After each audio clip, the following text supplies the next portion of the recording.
আসসালামু আলাইকুম। আজকে আমরা আরেকটি অঙ্ক সম্পর্কে জানব।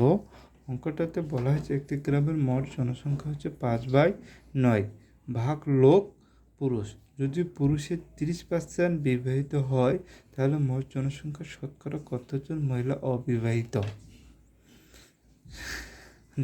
আমরা ব্যাচেলর মানুষ, এই ব্যাচেলরের অঙ্ক দিছে যারা কারিগরি শিক্ষা বোর্ডের প্রশ্ন, অর্থাৎ কেয়ারটেকারের এই প্রশ্নটা ছিল। তো আপনারা দেখেন যে একটি গ্রামের মোট জনসংখ্যা হচ্ছে কত, 5/9 ভাগ লোক হচ্ছে পুরুষ। যদি ওই পুরুষের 30% বিবাহিত হয় তাহলে মোট জনসংখ্যা শতকরা কতজন মহিলা অবিবাহিত। তাহলে আপনারা দেখেন যে মনে করি গ্রামের মোট জনসংখ্যা হলো 1 জন। গ্রামের মোট জনসংখ্যা হচ্ছে কি 1 জন। তাহলে এখানে পুরুষ লোক এক্সের 5/9, এক্সের কি 5/9 = 5x/9 জন।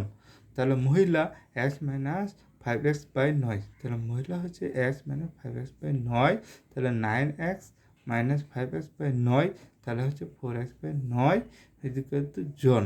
তাহলে হচ্ছে বিবাহিত পুরুষ 5x/9 এর 30%, 5x/9 এর 30%, 5x/9 = 30/100। তাহলে x/ কত আপনার 6 জন, x/6 জন। তাহলে বিবাহিত মহিলা x/6 জন, বিবাহিত মহিলা হচ্ছে x/6 জন। তো অবিবাহিত মহিলা তাহলে 4x/9, এই যে 4x/9, তাহলে 4x/9 - 1/6, তাহলে এখানে 5x/18 কি আসবে 18।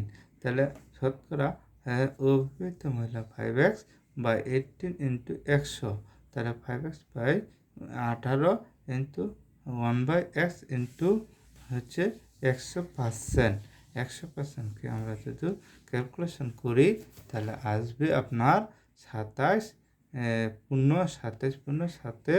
9%। 27 পূর্ণ 9%। এটাই ছিল এই অঙ্কের সমাধান।